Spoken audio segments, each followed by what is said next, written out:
it's got to get out. All right, good morning. Ready for our next panel? Good morning, my name is Alan Estevez. I am with Deloitte's Defense, Security, and Justice sector.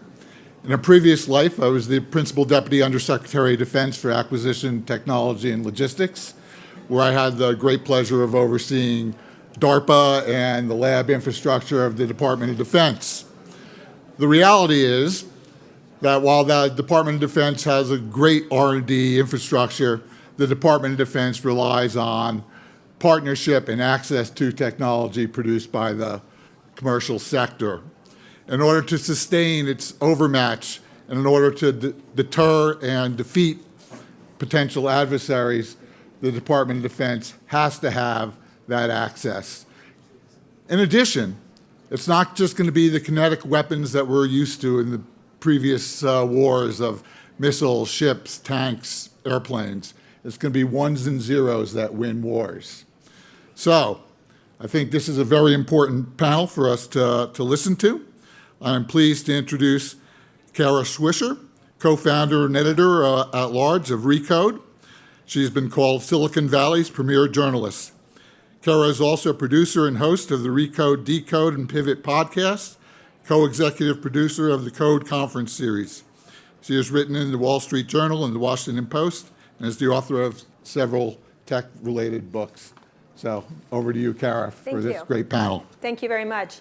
So I want to get started. We're going to talk about a wide range of things because I think one of the things that's important is to consider the role of technology. It's been brought up in a lot of panels along the edges. Coming from Silicon Valley, it's pretty clear that most of the technologies being used are going to be critical in the years ahead and have already been to start with.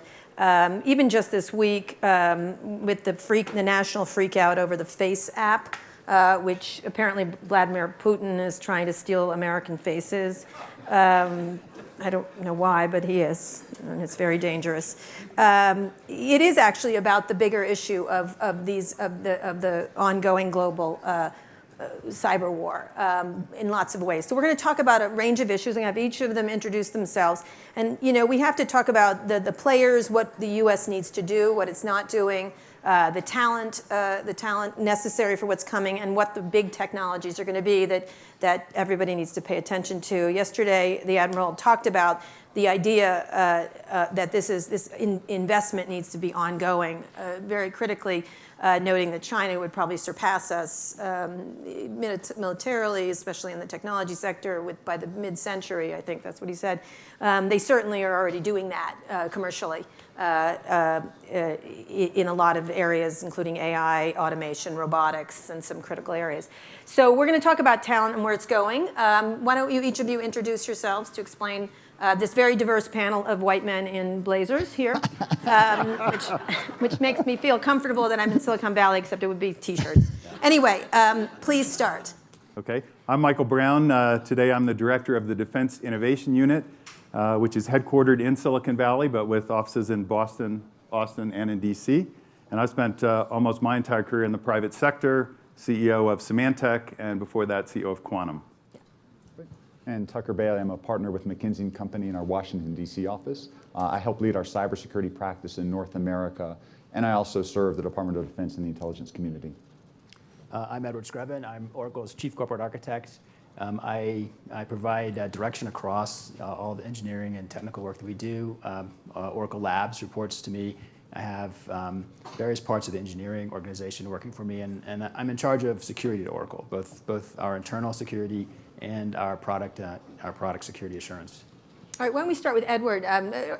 Oracle does an enormous amount of business with the government and provides systems and things like that to the government. Why don't you talk first about what you think right now the biggest challenges from your perspective the U.S. government faces on the global scene? Well, I mean, I think yes, I think.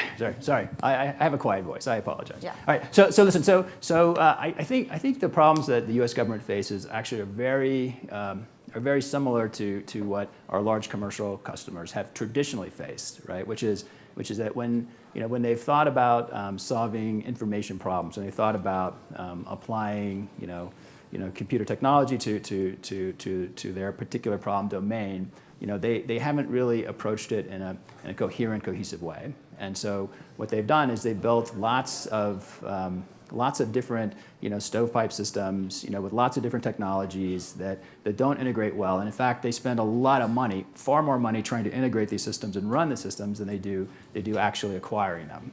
Right? Now that's exactly the circumstance that our large commercial customers found themselves in a few years ago and are now improving. Now the security angle of that is, of course, if I build a lot of heterogeneous systems with lots of different interfaces, with lots of different technologies, and I have huge numbers of human beings trying to keep it all running, it's nearly impossible to make it secure.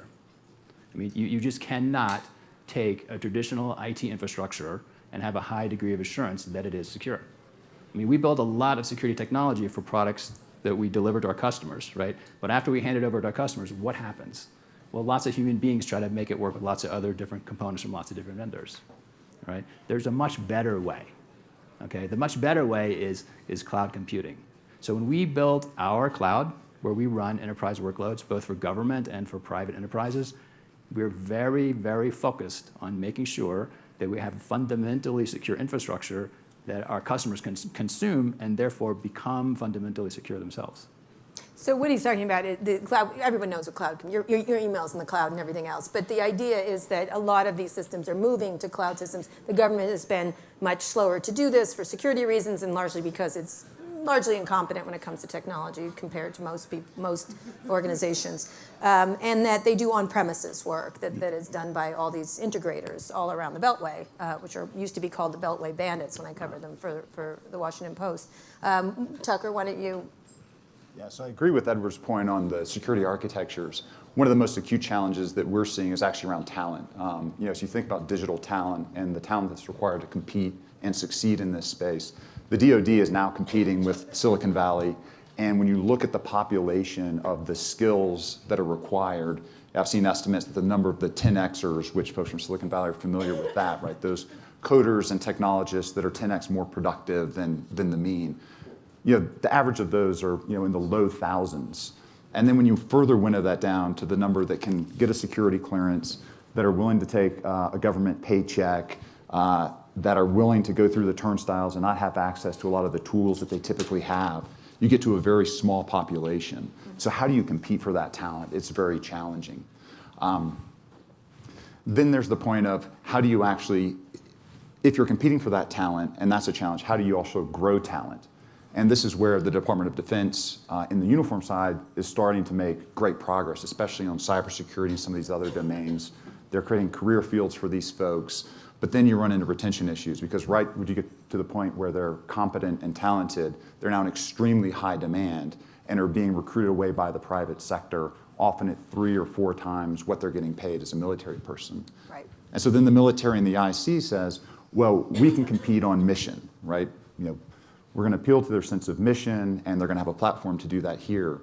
But if you look at cybersecurity professionals, if they're defending the national grid or core banking infrastructure, that's also mission-related work. That's national security. So that mission proposition starts to break down a little bit as well. Mm-hmm. So significant challenge there, and happy to talk about more. And you yourself, who worked for the government and then now is in the private sector, correct? That's correct, but yeah. now giving back. Okay, sure, okay, whatever you say. So in that area of talent, I mean, you can underscore how much these technology companies need the talent. The main ones being Oracle, Microsoft, Amazon, Google, Facebook, and others that have all these challenges that the government faces. And can pay enormous amounts of money as their stock prices increase and things like that.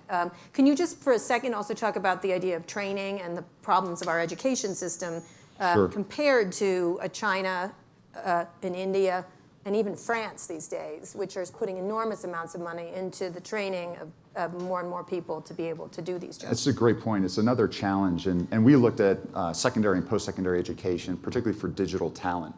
And one of the things that we found is a lot of universities are building digital programs, AI programs, cyber programs, but under a traditional bachelor's or master's degree model. And what employers and what the DoD and the IC is saying is, I don't care if they have a bachelor's degree or a master's degree. I care that they have these competencies. And they can be a philosophy major, they can have a GED. I don't care. Produce that kind of talent. And what they're saying is there's a bid-ask spread between the kind of talent that they need and what the academic system is producing.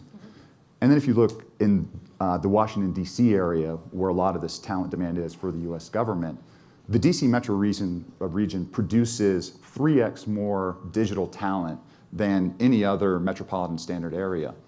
The problem is that that's only a third of the demand for that talent in the D.C. region, and most of that talent is getting recruited out of D.C. and going to places like Silicon Valley, going to Austin, where there's a slightly more vibrant innovation community. There are startups, so they can go from, I'm going to go to a startup, I'm going to go work at a large company, I might go to academia for a little bit and bounce around all in the same area. And DC, is challenged in that way. But there are some really interesting programs where local employers, including U.S. government and the IC, is actually partnering with local universities to create certification programs to say, hey, if you produce graduates with these skills, I don't care what their degree is, I will guarantee that I will interview a certain number, and I will hire anyone that meets our hiring criteria. So there's some good innovation happening there. And it's also hindered by what is largely a homogeneous group of people going into the sector. That's right. Which is to say, young white men, essentially, versus all kinds of other populations that seem to be opting out of that. And even the main tech companies suffer from this with persistent data that they put out every year that shows the same stubborn patterns of workplace makeup, essentially. All right. If I could just offer on the talent point, I think that's one of the reasons why Ash Carter set up the Defense Innovation Unit, because this is a way. Can you explain that?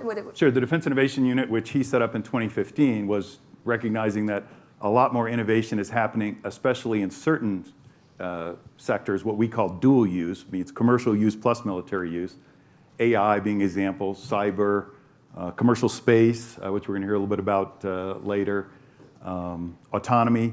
These are areas where there's a tremendous amount of investment relative to what the military is spending, and I include in that the defense industrial base, the traditional players.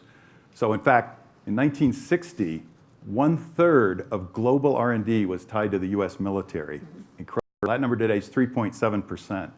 So it just shows how much is happening outside, and if we want leading technology, if we want the military to have access to that, we've got to reach out and bring that technology into the military. So again, as it relates to talent, one way to have the folks who are out in those innovation hubs contribute, since it's so difficult to hire if you're the government, is to take advantage of what they're doing in the private sector and bring that work in, which is something Defense Innovation Unit does. We also have a program, Hacking for Defense. I don't know how many of you have heard of it. Real problems that the military has taken to the universities. So let's get professors, veterans, and folks who've never been exposed to national security problems all in the same room trying to solve these things. And hopefully some of those folks will be interested in the work that the national security community does. So the challenge that you find the most important one that you're facing is it's not so much that there isn't innovation happening as it's not happening directed by the government, and the government's probably best technological feat, besides the moon landing, which of course we're celebrating now, would be the internet, which it created. But talk about what you think the most challenging part of that is. Well, the most challenging part is how do we take advantage of all that technology that makes our economy run so well and have an easier way for the Defense Department to be a customer. So now we have the challenge as the Defense Department to say, how can we look like we're an easy customer to do business with? So you can imagine that's an aspirational goal that we have. We have authorities and process to allow us to go faster, and what we're trying to do is work at commercial speed, on commercial terms, not start with a big requirements document, but just a problem statement that comes from somewhere in the military. I need this. Give me an example, for example. So a good example would be how can we save maintenance cost on aircraft? Think of all the aircraft the military has. And so we went to one of the vendors of commercial airlines, in fact, the vendor that supplies Southwest and Delta Airlines, and said, how about thinking about working with the military?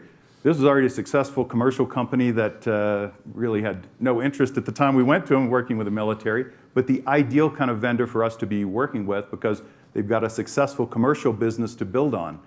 other people's money, investors had invested in that platform, and that company will continue to innovate on that platform. This is the ideal kind of vendor for the Defense Department, where we're not, as the taxpayers, funding all of that development and then the maintenance of that, which, as you probably know, is a big part of the military budget. And the Air Force, it's 60–70% of the cost is maintaining the fleet.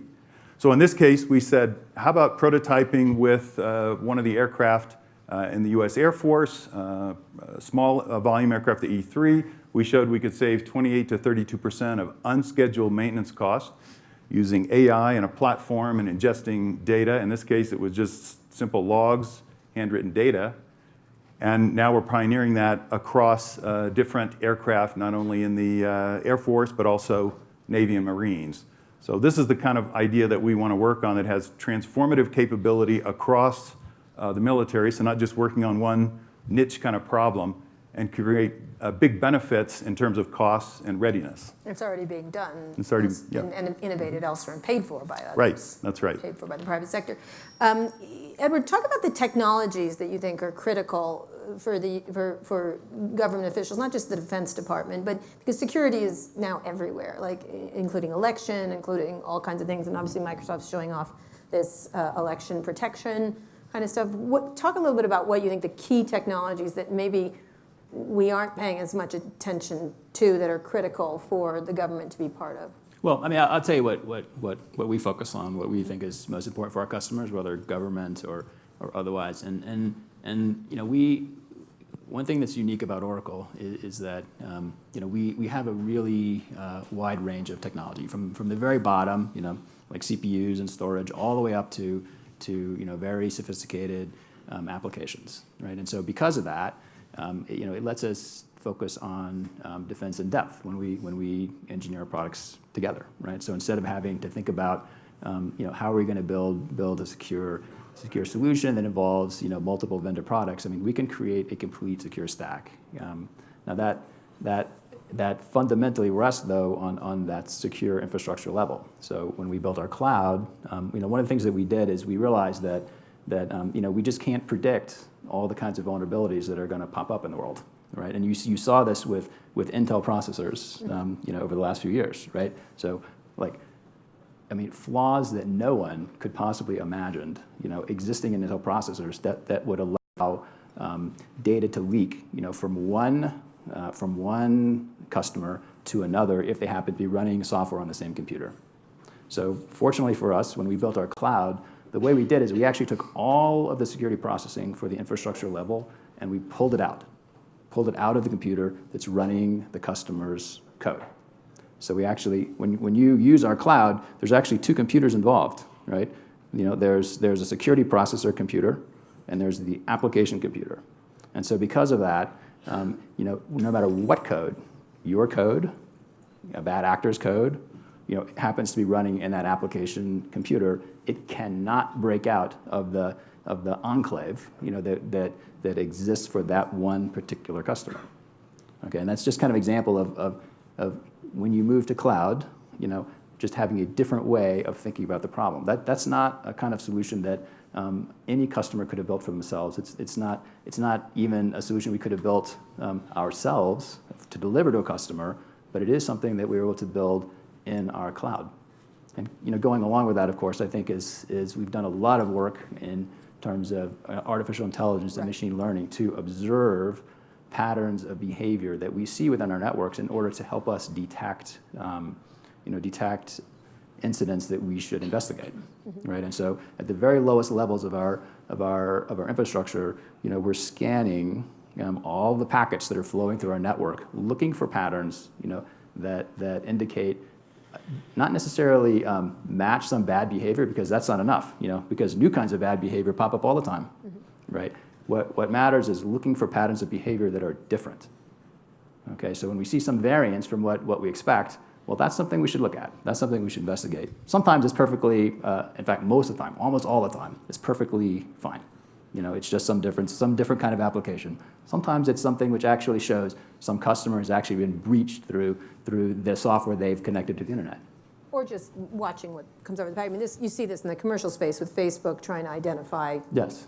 all bad actors, essentially, what's happening across the Yeah, which so I think that it's and that's Yeah. why I'm actually Yeah, they're doing such a good I'm actually I'm actually a cybersecurity optimist. It's very easy to think, hey, the world is ending. You're the one. Yes, the world is ending because there are state actors out there, and there are, right, who are very aggressive, very talented, and incredibly well funded, right? And their interests are not commercial, and so therefore, they don't take advantage of the flaws they find right away, and so they could be there for years just waiting, right? But the reason why I'm an optimist is that in fact, I think the kinds of things that we're building at Oracle in our cloud and just cloud computing in general is actually changing the asymmetry that used to exist. I mean, in the old days, 2 years ago, 3 years ago, okay, It's 2 weeks ago now. right. Well, what you had is vast numbers of IT installations around the world managed by large numbers of people, okay, who have to do everything right every day not to be vulnerable. So of course they're vulnerable, right? And then you have a cadre of attackers out there looking all the time, looking for vulnerabilities all the time, right? And it's just madness. You have one attacker, right? Thousands of potential targets. Okay, all of those thousands of potential targets have to invest large amounts of money to try to be secure. Okay, that's just grossly inefficient. They could never spend enough money in aggregate to be secure in aggregate. But if you concentrate, right? If you use Oracle Cloud or other technologies like that, right? Okay, well now there's many fewer places that we have to defend, and we can afford to spend a lot of money securing that infrastructure because it's used by thousands and thousands of Well, the customers. vulnerability is that there's one now place, so that if it does get attacked, that's. Well, I think, yeah, I've heard that sort of argument before. I don't really buy it, right? And the reason why is that if you look at a cloud infrastructure, you can't possibly build it and run it unless it's homogeneous. Okay, I mean, you couldn't afford to do it, right? And so because our cloud infrastructure is homogeneous, right, we can watch it very, very closely, and we can apply technologies to it that we could never dream of applying, in a more traditional, IT setup. So one of the parts that gives advantages, though, to those who have more malevolent or state attacks on anyone is the idea that their work is within the military, like in the Chinese military. That's a path for upward mobility in China. Same thing with Russia. It's very closely tied to the government. You're in the ways that it isn't here.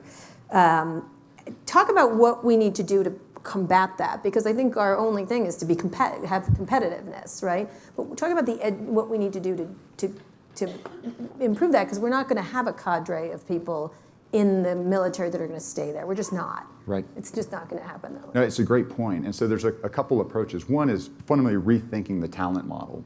So instead of a 20-year civil service or military system where you're 20, you get a retirement, everything's great. That's just not the way the workforce is working today. And Silicon Valley and other places have adapted to that. The US government has not, by and large, because we have these traditional career paths. So a couple things that I've seen the government doing to be successful there is for certain skill fields, and cyber is one of those, they finally rethought a couple of the models. So there's one model where we're going to bring in young cyber warriors, and the value proposition is we're going to train them. They're going to have a 3 to 4 year commitment. And then the expectation is that they're actually going to go out into industry, into private. So that they can learn the new stuff. Because what happens is people that are in government don't know the latest or haven't been working. That's the argument. So cyber warriors that come in, they have really, really cool pocket protectors, those people. No, I've never heard of cyber warriors, but okay. So they would come in for a short time, which a lot of people are trying. They've been trying to do this with some mixed results. Correct. And so the next horizon is how do we think about an in-out-in model where maybe we train them, maybe they go out to private industry, sharpen their skills out there, get exposed to that, and then do we have the mechanisms to bring them back in? Right. And right now, that almost takes an act of Congress to bring somebody back in, find a job description, go through the clearance process. But how do you reduce some of that friction so that folks can, job hop to some degree, which is, something that you see quite a bit for this talent. So what would be a good example of that? Because say they're in a military service or they're in a government service and then they go out to Silicon Valley, which I always call assisted living for millennials because they get everything they want.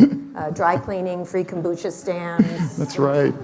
A massage, but not the Jeffrey Epstein kind, and then others. So, come on. All right, anyway, they just get a lot. They get a lot of perks, including money and everything else. It's a very comfortable place to work. How do you then create that, besides appealing to patriotism, Right. which I think is what they have been doing? Right, so there's a couple ways. One is, can we actually start with a longer term arrangement, either with the individual or with those companies?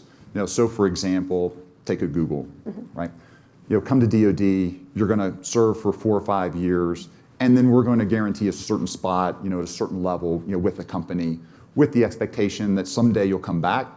Maybe it's a requirement, maybe it's not, right? Because you want to create that dynamic marketplace and you want to keep your own value proposition sharp. But also, as you think about what are the skills that we need to build, which may not be in our Cyber 101, for example, training pipeline. So let's say you come to the military for 4 years, you're an offensive cyber operator. You then go out to a utilities company and you're working on the defensive side. You're now learning SCADA systems, industrial control, you're learning the vulnerabilities there, and then bringing that back into the government as they think about holistic kind of national defense for cyber. And then also on the offensive side, because they've been now exposed to those specific capabilities, which are in demand. And these companies are fighting nation states. I mean, you really are. I mean, which is one of the problems is that they aren't getting as much help. They're doing the work the government used to do. And Kara, this is a huge challenge because if you're a big bank, right, you're seeing losses every day from cyber, right? The fraudsters are very sophisticated, using the cyber domain to commit fraud, steal money, et cetera. So the business case is there for them to make the investment because they're countering day-to-day losses. If you look at utilities players, big infrastructure providers, they aren't seeing the day-to-day losses because their adversaries aren't the fraudsters. They're the nation states who have that persistent presence, can come in and sit and wait. But because they don't have the day-to-day losses, oftentimes the business case breaks down when it gets to the CFO. Right. And then there's a bit of a perverse incentive, which is if we have a bad day, it's a national security issue, and the US government will come in and help us. Right. And I think the reality is that the government's just not equipped and resourced to do that at that scale. Which you kind of saw at Facebook. They kind of got into that, and it got too late before they understood what was happening there. Or maybe they did. We'll see. And that's a fairly minor example, right? If you think, we've been talking about great power conflict. If you actually think about great power conflict and activities in the cyber domain will be at scale commensurate with what's happening in the kinetic realm, right? Can we scale rapidly enough, not just to defend DoD networks, but critical national infrastructure? Including electrical grids. Absolutely. And things like that. Do you think about that, the other things? Because defense is now more than, in this recent back and forth with China, for example, and Russia, we're disrupting their networks, they're disrupting ours. Is that part of the purview now of these workers that work for you, or the idea of what we need to defend from? Well, or that's always been the idea that you can send an electromagnetic, whatever. Well, in the Defense Innovation Unit, we're focused more on what urgent warfighter needs can we solve with commercial solutions. So we're not working at the national level in the competition. But of course, we do spend time thinking about that. And I would just offer that what China is doing, and in my mind, it's the most strategic threat of our generation. We can talk about declining powers and other dangerous places in the world like Iran. But if you look over the long term, the next few decades, China is the relationship that we have to understand and get right. And we're, in my mind, not doing the amount we should do to prepare for that. So none of us alive have ever lived through a time when there's going to be another economy that's bigger than ours. And I happen to have the view that national security follows economic security and prosperity. And technology is the new battleground that allows economic prosperity. So what do we need to do to prepare for that? So it's things like STEM education, federal funding of R&D, which in my mind produced a lot of the success we're seeing in the economy today. It's where Silicon Valley started was government investment during the space race. So we need to think about what do we need to do to prepare for that, to make sure that we're making the investment fundamentally in science and technology, supporting technology and innovation in the economy, to make sure that we're as prosperous and competitive as possible in a world where we won't be the largest economy, according to most forecasters today. We're going to get some questions in a minute, but I want to finish up by something. I was at an event last night with David Sanger from the New York Times, and they were talking about the concept of sovereign clouds, that the internet, which is this open, chaotic, crazy zone, which has been great for everybody, created all these billionaires, created all this wealth, innovation, everyone's got a cell phone, everything else, you can do apps, whatever you want to do. We may have to go back to that concept. I don't know if the idea of sovereign clouds, or that there's a Berlin, I think David was using the idea of a Berlin Wall now we have to build, or that we have two internets, one authoritarian internet, which is led by China, which is spreading out all over the globe, or and the Western internet, which has been the one that's been dominated. I'd love to get a thought if that's the idea. And not just sovereign internets for countries or areas, but even companies. There's the Amazon sovereign cloud, there's the Google sovereign cloud, or the Oracle. How do you look at that concept? Well, I think, first of all, there already is a sovereign cloud in China, right? I mean, it's just, it exists, right? I mean, so, but I don't think that what we should do in the West is say, okay, there's going to be a West cloud that we're going to hive ourselves off from these other parties like Russia and China, whatever, because we think there's a security threat, right? Because it wouldn't work, right? I mean, they're right. It's just like okay, you can't have billions of computers in the West, connected to the internet, right? And somehow expect that you're going to be able to make sure that state actors outside the West can't get in. Of course, they would get in. They would be in from day one. Right? I mean, it just doesn't make any technical sense. I also don't think it makes any economic sense, right? I mean, I 100% agree. Like, economic growth is the key to security, right? Okay, so what is the biggest engine of economic growth in the West? It's definitely the internet. Technology. Okay? And so trying to say, okay, what we're going to do is we're going to shackle the internet, so that we're going to make it more secure. We could actually just turn it off. It'd be 100% secure if we just turned it off. You know what? That would be great for a day. Right. But it's just a bad idea, right? I think what we really need to do is invest in technologies that let an open internet be secure. Yeah, maybe we'll just shut off Twitter. But go ahead. Sorry. I just want to add how much I agree with what Edward said. It's one thing for China to have walled themselves off with a Great Wall. Great. We need to make sure that we collaborate even more closely with the rest of the world to be our allies, to make sure that we're all collaborating with open intellectual property backed by law, talent flow, capital flow. That's the way we're going to be stronger and have an impact on China's behavior. We put $80 trillion of GDP to work against the 12 million that they've walled off. Yeah. And then finally, before we get to questions, what's the one thing you think needs to be done over the next 5 years that's critical in each of your areas, whatever the area? Why don't we start with you, Tucker, and then... Yeah, so from my perspective, it's actually harnessing some of the technology that started out there, be it robotic process automation, machine learning, AI. I think the DoD is making very good early strides there. But the concept that you can sprinkle AI on existing processes is really tough, and it requires a lot of unsexy work, like going through and thinking about the data rights in every contract that you write, so you get the training data and that kind of stuff, and then creating the infrastructure to where you can actually build those capabilities, put them into production in ways that actually scale and are sustainable. Yeah, I mean, would you agree? I think right now, I don't think people realize the technologies coming are so much bigger than everything else that's come before. That's right, and we've done research that suggests up to 40% of traditional vocations are going to be fundamentally disrupted by this technology. Some will be replaced outright. Some you're going to have to come to a new human-machine interface where the humans are doing the high cognitive function, the machines are doing the repetition. But it's going to require a massive reskilling of that talent as you're thinking about what's coming down the road. And I always say everything that can be digitized will be digitized. Absolutely. Everything.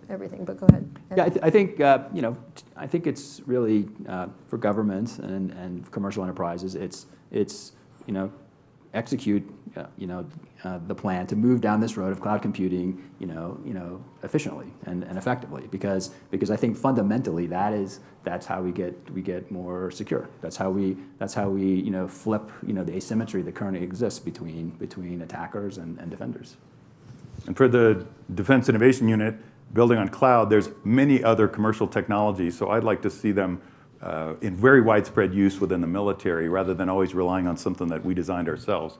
And then broader for the society, we've got to commit to a fundamental investment, a generational investment in science and technology for our own economic superiority and competitiveness for the future. And where are we on that? We're declining. Yeah. I wanted you to say that. We basically have seen a decline in Yeah. federal funding as a percentage of R&D. It was 2% of GDP in the 1960s, and now it's at 0.7 and declining. And I think, as we said before, we're still living off a lot of that prosperity, the internet, GPS, miniaturized electronics, on and on. We need to make that investment for the next 50 years. That's what China's doing today. Yeah, and also people don't realize it not just in the government sector, but the private sector. I think it's the lowest startup rate in 35 years right now. Is that right? Yeah, of small businesses. And at the same time, not just that, with these large companies, there's not as much innovation of generalized startups. So the last time we had a search engine was never, since Google. And the last time we had a social network, for example, this is just commercial space, was 2011, which was Snapchat. And they're, from what I can tell, they're the chief product officers of Facebook at this point. So it's a really problematic situation to not keep innovation going. And the only way for innovation to keep going is through competition. And that's how we do beat these authoritarian regimes, by being competitive and having small startups bubble up upwards to create all kinds of cool things that are coming. I'm sorry, I'm going to have one more quick question. What would be the coolest thing that you think that they could technologically invent? We just showed a jetpack off at Code, for example, which was really disturbing. But what would you think of? What do you think, like the hovercraft that Larry Page is making, or what? I don't know how cool those things are. Okay. I mean, I certainly don't want flying over my house. That's for sure. Yeah. Okay. I mean, I think there's a lot of room to go in terms of applying machine learning to all kinds of interesting problems, right? I mean, there's the kinds of problems we see in front of us every day. Oh, like image recognition, those kind of things. Okay. But like what we're doing at Oracle is we apply AI and machine learning to business problems, right? And I think using machine learning to make accurate data-driven decisions, I think is it's kind of under the surface. I don't think a lot of people think about that, but I think it has the potential to have a really fundamental impact. Patterns and things like that. Anything else? Ectoskeletons? So you'd have to say, in terms of broad applicability, military plus the commercial, AI and the combination of 5G together. None of you mentioned Elon Musk's neural net link that he wants to put in people's heads. I did an interview with him where he said that AI is not going to kill us, but they're going to treat us like house cats. Yeah. And that we need to put a chip in our head. He said this several years ago so that we can keep up, or it's going to just run us over the way you would run over a group of ants when you're building a highway, which was such a nice view of the world. Anyway, questions from the audience. Let's start right here. You, sir. Yes. I'm just waiting. Oh, okay. Wait for the mic. Sorry. Sounds like you have a deep voice, though. Thank you for that. Every day we read about, and impacted by, lack of a better word, break-ins. They steal our Social Security number. Every credit card company has been challenged. You get all kinds of emails about how we're going to protect you for the next year because all your information went out. It's really getting old. And I have a sense it's not going to get any better. But I'm hopeful that you guys can tell us we're on the right trajectory and we're going to stop all this stuff so I don't have to get IRS codes to put on my tax return and change all my credit cards 3 times a month. Where the hell are we going with this? Right. I'll start and love to get others' opinions. I think the good news is that's actually getting better for your own personal security and privacy, right? In some ways, it's the new normal, and it's something that we've just adjusted to and are adjusting to. But also, it's about detection and response. How quickly can we detect that before they've actually kind of used your social or something like that? But the biggest change that I see coming that's happening now is the move away from username and password, which is incredibly insecure, right? It's not that hard to get somebody's password, but as you go to biometric identification, token-based systems, it makes it that much harder for someone to get access to your information. Yeah, that's so comforting. They're going to have your eyeball, in other words. I say no. I think it's going to get worse. And by the way, it's not necessarily hacking. One of the things that I always say to people is what happened with Facebook, for example, which got a lot of media attention, stuff like that. the Russians were customers of Facebook. They didn't hack it. They were customers. No. Like, Well, I think the dichotomy is it's going to get worse and better at the Right. same time. So Like, some things are improving, Yeah. Yeah. as Tucker just talked about, but then the degree to which technology Sensors. is expanding, sensors, 5G, the attack surface just got a lot bigger. It is. So some things improved, but now there's a whole... So, Yeah. right, let me Unplug the nest. let me just give you some. So, okay, all those kind of attacks that you mentioned, all those kind of breaches, right? We study those, right? Okay, because we want to understand. Many of them are our customers, right? Because we want to understand what happened, right? And most of the time, in most of those breaches, the fundamental problem was human error. yeah. Okay, it was people did not correctly configure the systems to be secure, and most commonly, people did not apply patches to the software to actually make it secure. I mean, software has bugs. Some of those bugs are security related. We, Oracle, and other vendors, we produce patches. Our customers often don't apply them. Yeah.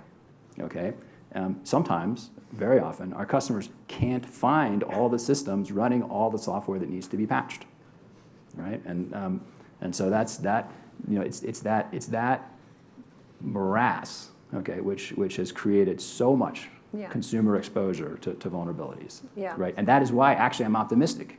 Right, it's because we're moving to a time when there's much less infrastructure in the hands of these companies that are holding your data. They rely on a much smaller number of parties to deliver the infrastructure and do the patching.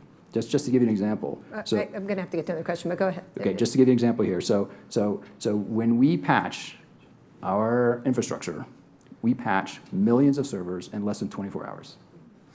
Okay, it's completely automated.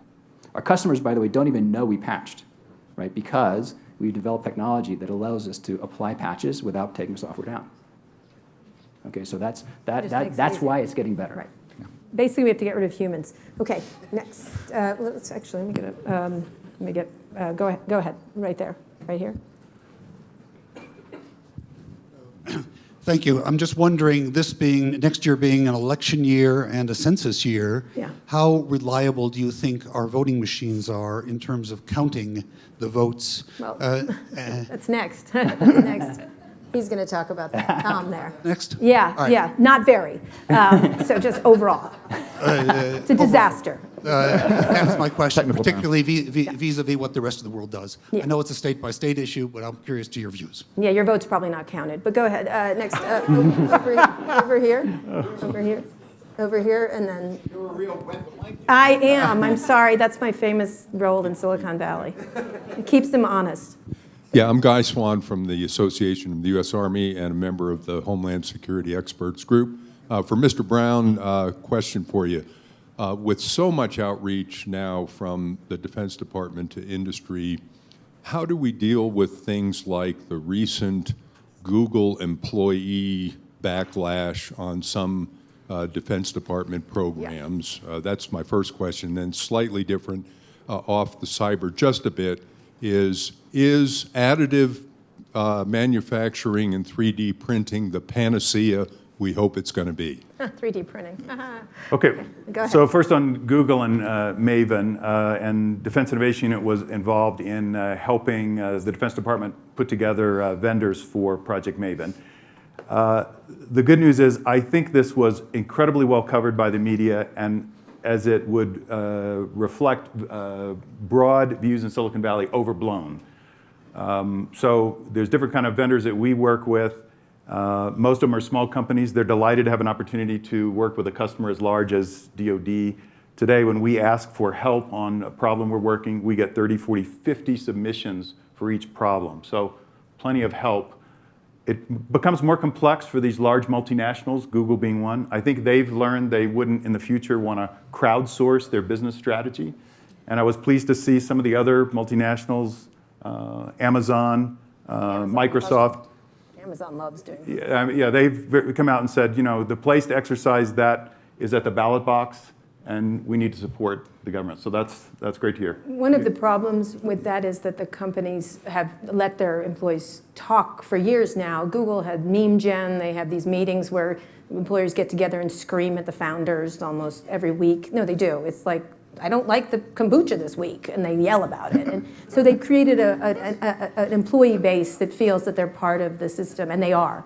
So the bottom line that's on not working with the Defense Department is we need to be an easier customer for those companies, and that's about speed and getting some money to the right customers. Just quickly on additive manufacturing, I don't think it's a panacea, but incredible progress made with metals, with concrete. Yeah. We're now working on a project to allow forward bases for the Marines to be built with additive manufacturing on concrete. So imagine bridges and barracks being built with additive manufacturing using concrete. There's some cool commercial companies like Carbon and some others that are really cool in that area. It's an area.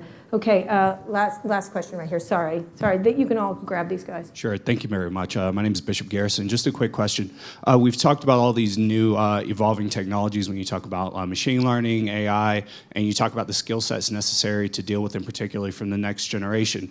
In your respective organizations, have you really begun looking at training in ethics and the development of these technologies and their deployment? Yeah, that's an interesting topic. That Wet Blanket here writes about that in the New York Times a lot.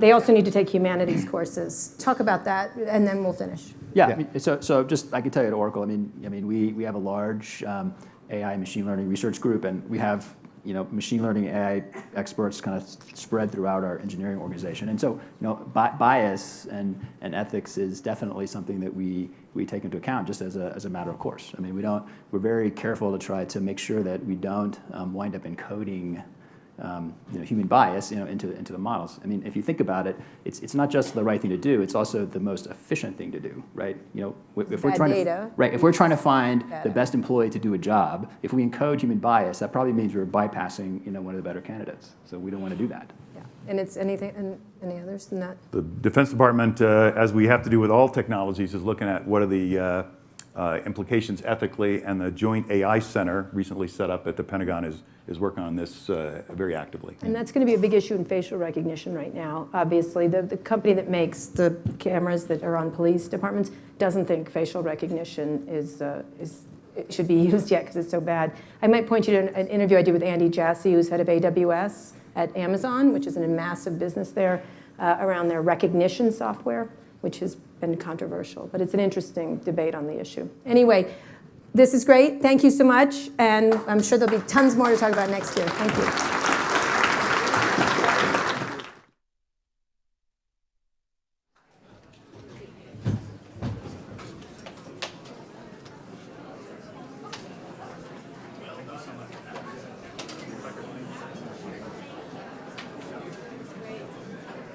Yeah.